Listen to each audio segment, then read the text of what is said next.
And we're live. Hello and welcome everybody. How you guys doing? What's going on? John, how are you today? I'm doing fantastic. Thanks for having me on. It's an absolute pleasure. Thank you for coming to chat with us at Recession-Proof Realtors and our little Facebook group here. We were just talking about, why are we doing this and all this, and I'm grateful that you want to share your knowledge. Grateful that you want to participate, and thank you so much. I'm very grateful that you're here. For the folks who have not met you and don't know how rad you are, I just want to catch everybody up. Guys, this is John Brooks with Momentum Realty, CEO of Momentum Realty. John is a $36 million producing team with his wife, comes from a big finance background. He's going to tell you all about that right now. Sure. So I studied finance at Virginia Tech. That's where I was a Domino's delivery driver, slinging pizzas. And I saved my money to make investments in options trading, and I fell in love with the stock market. I fell in love with ways to make money with using your brain rather than having to grind the day in, day out. So I went and actually got a very coveted internship with Goldman Sachs in their private wealth management division. Then from there, I went to PricewaterhouseCoopers. I was a government contractor for their budget department. When I graduated, I joined a group with Ernst & Young called Quantitative Economics and Statistics, where I studied tax policy economics and scored legislation so lobbyists would know what to lobby for depending on their industry. That included economic impact studies.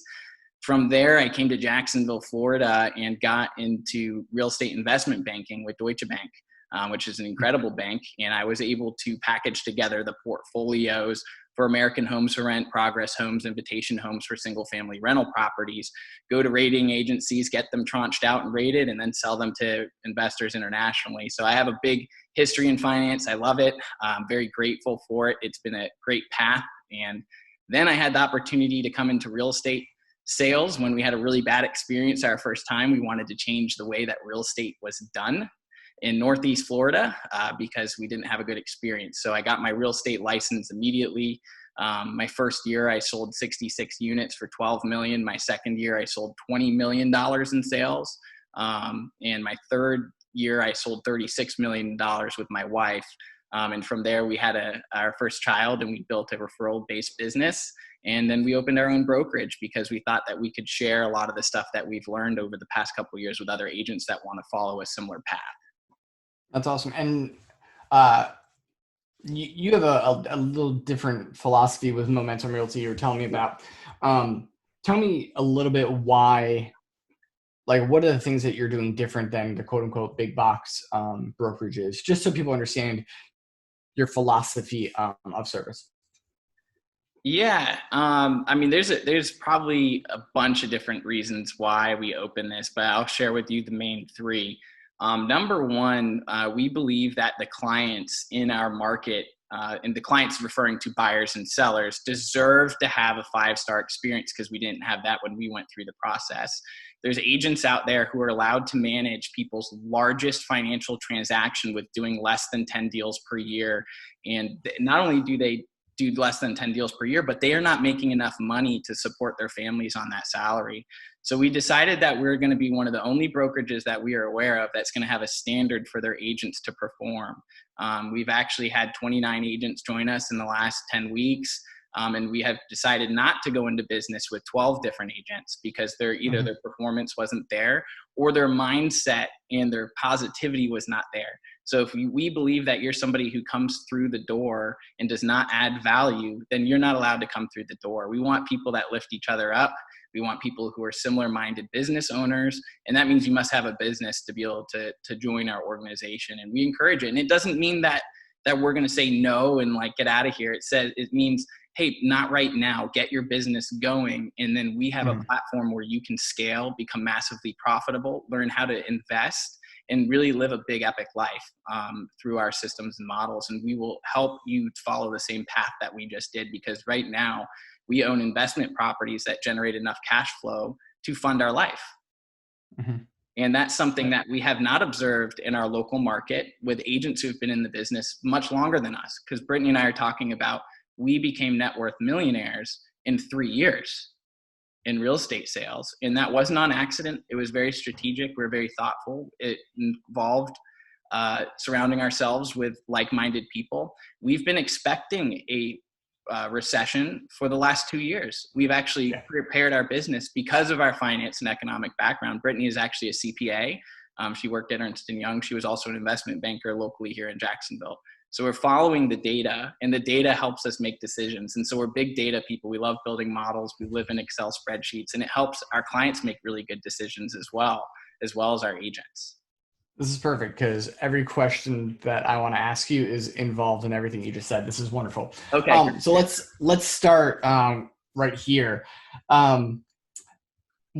A few months ago, I want to say it was the end of December, you and I bump into each other at a coffee shop. I'm like, hey, what's going on? And you're like, I'm thinking about starting my own brokerage. I'm like, cool. And then like 2 weeks later, you've got a brokerage.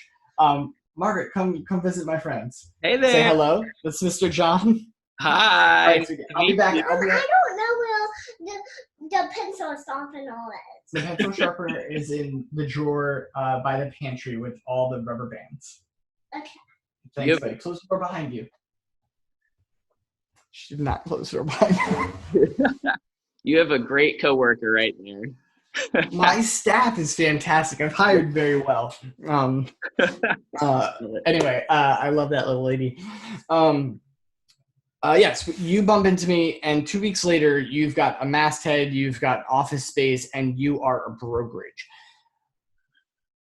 Obviously, you had been thinking about that for at least more than 2 weeks. But once you made that decision, you got into action. Talk to me about how, in this shifting economy, how decisive action is helping your business. Yeah. So we come up with checklists. So we operate with a very high level sense of urgency, because what we have observed from the people who are massively successful, when we go to these conferences, when we meet with people, when we seek out mentors, is they make decisions and they act, they implement. So when Brittany and I traveled the country, I was in Gary Keller's top 100. I was rubbing elbows with people who were way beyond anything that we could even fathom in most cases. Their level of implementation is immediate and it is exact, and they motivate their people to work at the same pace as them. And if they don't, they often get left behind. So that was a great personality fit for me. So when I was at the coffee shop, I said, hey, we had the brokerage idea. Brittany and I have been looking for a path for us to be able to share our knowledge and what we love, learning about real estate, building a business. We've been looking for a platform for us to do that, and we just couldn't find it in our local market. There were a lot of political restrictions. There were a lot of, hey, you need to go learn this class before you teach it. But that didn't make sense to me because we had already been invited on stage to teach the best systems and models. I have already been a mastery coach with Keller Williams.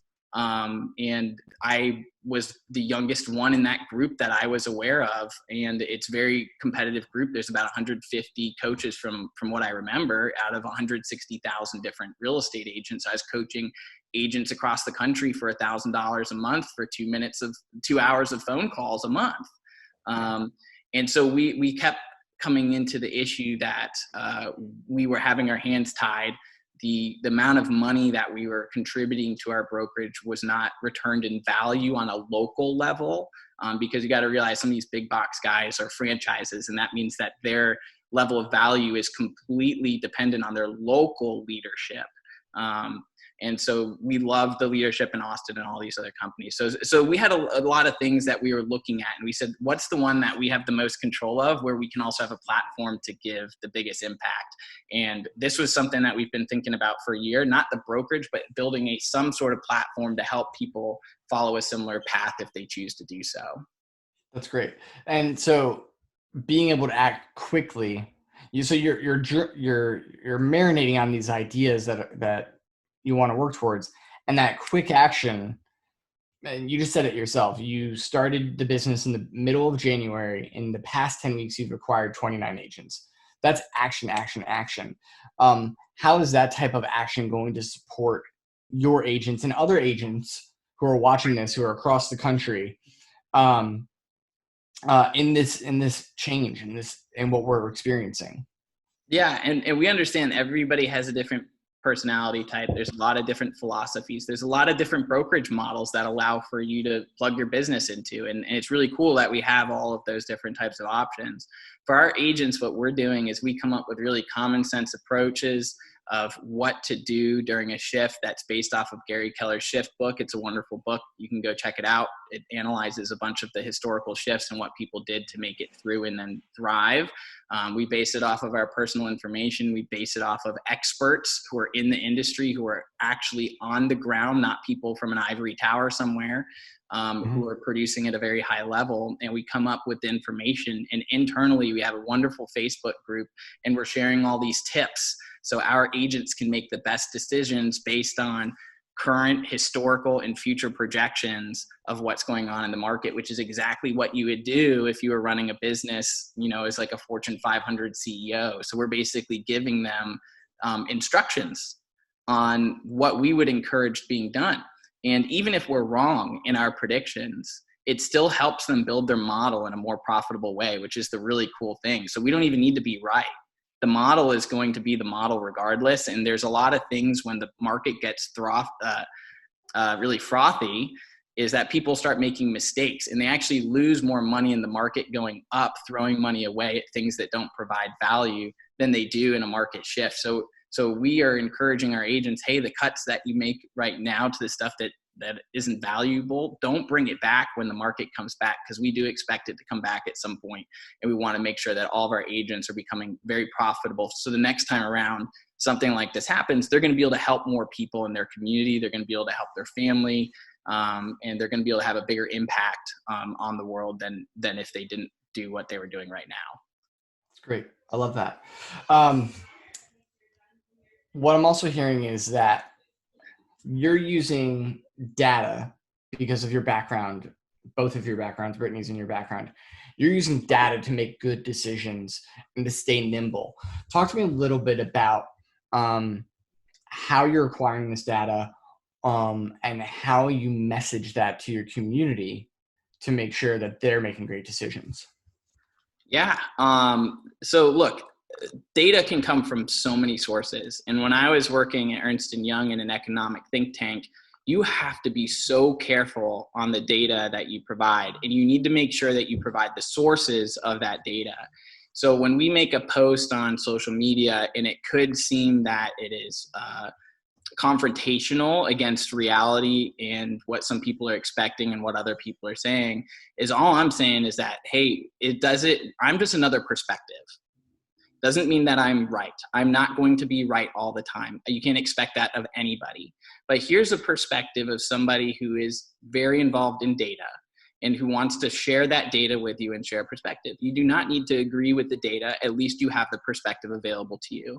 The data that we're collecting is from NEFAR, which is the Northeast Florida Association of Realtors.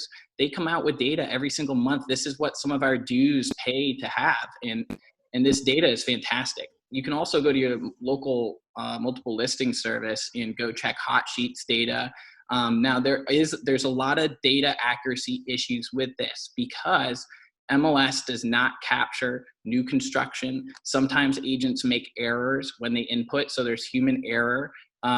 There's a lot of issues. I'm pretty sure that even just doing the under contracts or the back on markets, that there's data issues there as well.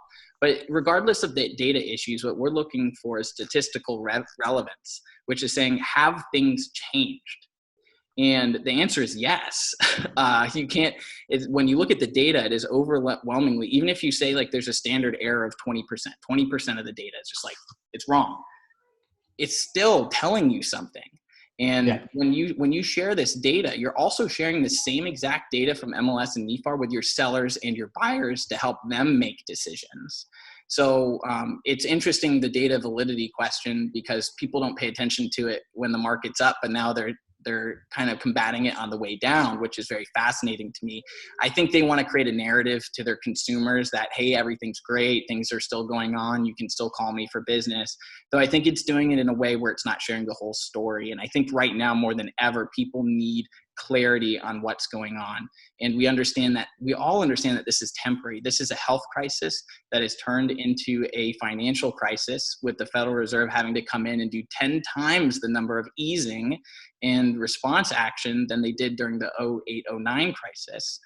This is massive.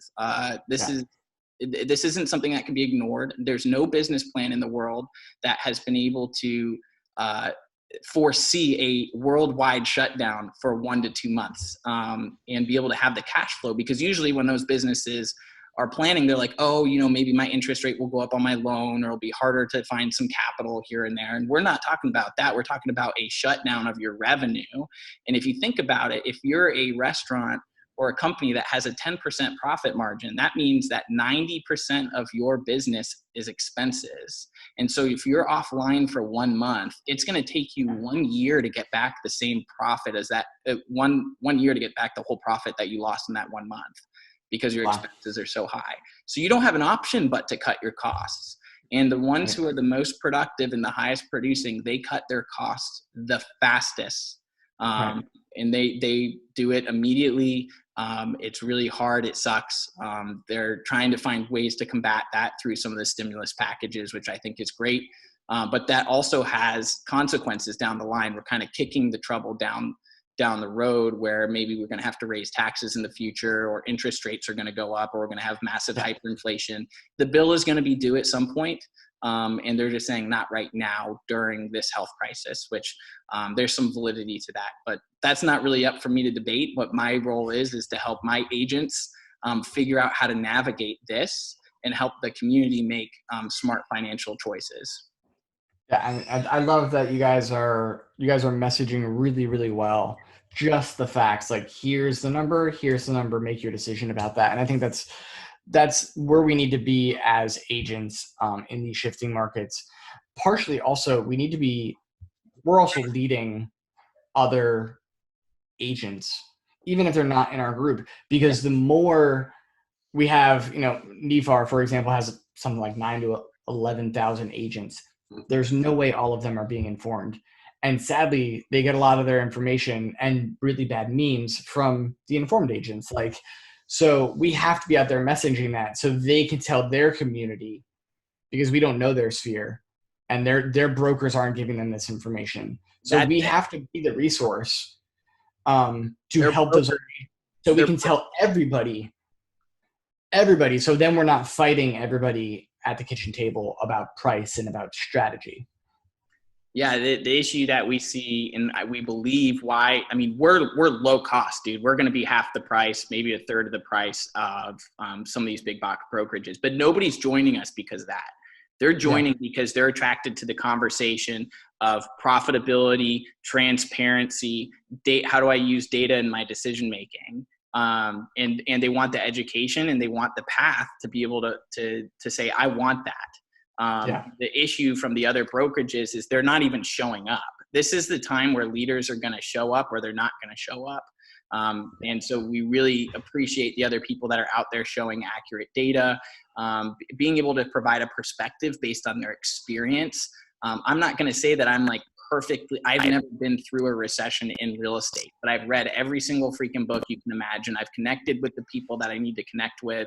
And the advice that I'm providing here is any advice that you would provide any sort of company in a recession. And this is the big conversation, is we're talking about your business here. We're not talking about your real estate as a job. We're talking about your business decisions that you're making so you can make it through this and thrive on the other side. That's great. What I heard right there is that you're staying informed the best way possible, whether it's through books or your community. And so I'd love to chat with you a little bit about I've seen you post a lot about the mentoring groups you go on, the coaching groups that you're a part of. Talk to me about how to level up through community, because a lot of us here in this group need to do that. And a lot of us have one little channel, this is a social media person that I love. And you spread that out a lot. Talk to me about the value you've gotten out of spreading out your mentorship program or people that you mentor with. Yeah. So at Keller Williams is this wonderful lady. Her name is Diana Kokoska. And Yeah. she always says, she's a big mentor to me through the MAPS program. Incredible. I love her. She's the reason why I joined Keller Williams, to be honest with you. A lot of her information comes from Jim Rohn and these personal development people who have lived before us. And that's actually true with most of the sayings for most brokerages. There's not really new content. It's just recycled content in a different form to match the current market, which is awesome. I actually appreciate it. So what I've done is, she always says you are the average of the 5 people you spend the most time with. And we take this very seriously. That's why we have a standard on our brokerage, right? So people only lift each other up. There isn't something being brought down. So what we've done is we've surrounded ourselves with networking groups. There's a men's networking group called GoBundance. You should definitely check it out. There's a book they wrote called Tribe of Millionaires.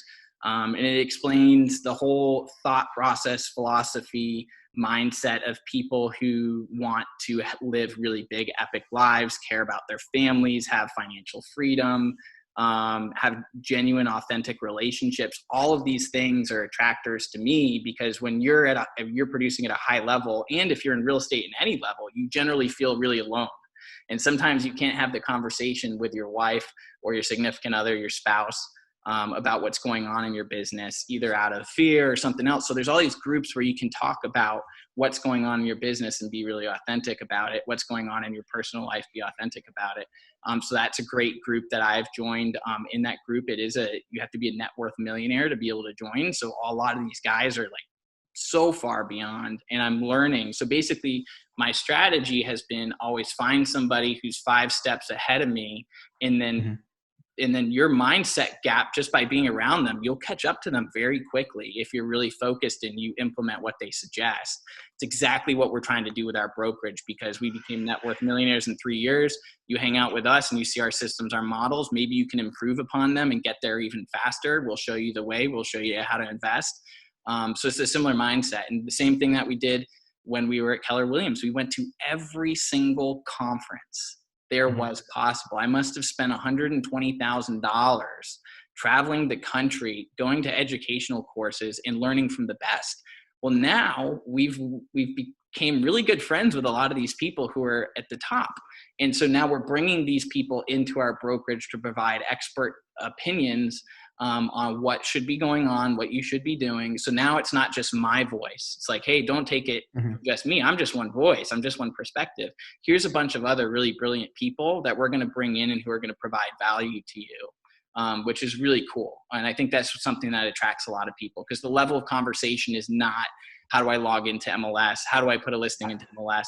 It's not the basic questions that is a skill issue. Now we're saying these are business conversations. That's wonderful. I like how you guys are bringing the right people in to level up. That's a powerful, powerful way to approach your business and your life. So considering all that information, everything like that, what is the biggest hurdle that you are facing in your goals for this year, considering everything that's just happened? Well, actually, this year has been a massive opportunity. I can't imagine opening a 100% broker commission model in a better market at a better time, where people need to be targeting their income statement. So what's the largest expense on your income statement? Cost. What's that? Cost of sale. Like personal. Are you talking about personal income statement? Business income statement. The biggest one you said is cost of sale, which is your brokerage commission or your split with your real estate agents. So if you're not getting a massive value out of your splits with your brokerage, you're reevaluating your income statement to say, hey, is there another model that works better? Because we've had some agents that join our organization, we sit down and do the math, and they found out that over 45% of their gross income has gone to their brokerage, which is double than their profit. And so the question is your brokerage twice as valuable as you are? Right? That's a powerful question. And I think you're going to see a lot of people, we're going to see a lot of people looking at, like you said, their personal income statement, their business income statement, and making some business decisions in the next 6 to 18 months, how long this thing lasts. It'll be very interesting to see what the traditional brokerages look like 2 years from now. They'll have to change. They'll have to change. Or they will disappear. Yeah. because a lot of them are pretty debt heavy right now. All right, so I want to wrap this up really quick. We have the final 4 questions, rapid fire, quick question, quick answer. I have not told you what these questions are at all, so you will be surprised. And let me just pull them up so I don't mess this up. All right. Go for All it. right, so what is the biggest trap agents are going to face moving forward in the next 6 to 12 months with this economic shift? The biggest trap. What do you mean by trap? The shiny object that looks like it's going to be their solution, but it's going to take them down. Oh, yeah, I'm going to be direct frank on this. Yeah. There's some companies out there who are creating applications on your phone that they think is going to compete with other applications that are already out there. And they're going to move all of the mortgage, title, insurance all into the same platform. My question to you would be, if that's the model you want to follow, who gets the money out of being on that platform? Does the agent get the money, or does the company behind the app get the money? Very interesting. So this is us versus them. They're very smart marketing people out there who create an us versus them mentality. And that's a way to suck people in through technology. Real estate, as we know it, like any other sales business, is based on relationships. And it's based on systems and models for you to run your business. So the biggest trap is focusing, like you said, onto shiny objects, which is like, we are your savior, which is not the case. The savior is your database and your relationships with your clients. Database and relationship. We are the relationship business. Absolutely. What is the biggest opportunity for agents moving forward, considering all the things going on? Yeah, this is a great opportunity to shore up your income statement and your balance sheet to make sure that you are financially viable in any market. So we do business reviews with all the agents that come into our organization, so we can talk about what their business looks like, what their personal life looks like, and getting really in alignment of your long-term vision, which should entail, like most businesses, sustainability. So that means getting into a model that works really well so you can have the sustainability long-term. So it sounds like the biggest opportunity for most agents is raising their floor by creating a higher level of sustainability through intention. Is that accurate? Yeah, the decision, like, you can no longer just ride the wave. Right. And a lot of people have been riding the wave for the past 6 years. Yeah, and this happens every single time there's a boom bust, and this is just the bust, and we're going to see a lot of people drop out who don't want to work hard. So if you're an agent who wants to work hard and you want to make profit, you can absolutely do it. This is the time to pick up market share. So it's a massive opportunity as long as your business is in the right system and the right model. Yep, that's absolutely right. In one word, what is the clarity that you've gained during this time of reflection that we've had? I have extreme clarity on what our vision is, which is really great. So the more time that I have to reflect, the more books I'm reading. For me as a broker, it's as a brokerage and a leader of a brokerage. I'm not the broker. My wife, Brittany, is the broker. We have had clarity before going into this, and we have even more clarity now about why we're doing this more than ever, because now it just validates how much of a need in the market there is for financial conversations, which frankly, the American populace does not like to have finance conversations, but we're not afraid to have them. We're not afraid to help because we think that everyone will be better off for it in the long term. That's great.